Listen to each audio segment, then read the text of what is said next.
Guys, শুভ দুপুর। তোমরা সবাই কেমন আছো? আমরা একটু বেরিয়েছিলাম, সুতোর দোকানে গেছিলাম, আর কোম্পানি গাড়ি এসে দাঁড়িয়েছিল, কিছু স্যাম্পল দেওয়ার ছিল, স্যাম্পল দিয়েই ফিরছি। একটা সানগ্লাস নিয়ে আসিনি, চোখ থেকে জল রয়েছে আর রোদ্দুরে তাকাতেও পারছি না, খুব সমস্যা হচ্ছে। মানুষের কত চাওয়া পাওয়া বলো, মানুষ যত চায় আরো বেশি, মানে একটুতে খুশি হয় না কোনো মানুষই।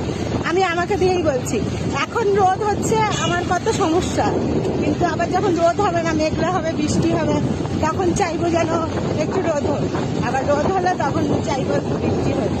মানুষের চাওয়ার শেষ নেই, মানুষের কত চাহিদা, তাই ভাবছি। কিন্তু আমি আবার ভাবি যে ভগবান মানুষকে যেটুখানি দেয় সেটুখানি নিয়েই খুশি থাকার চেষ্টা করতে হয়।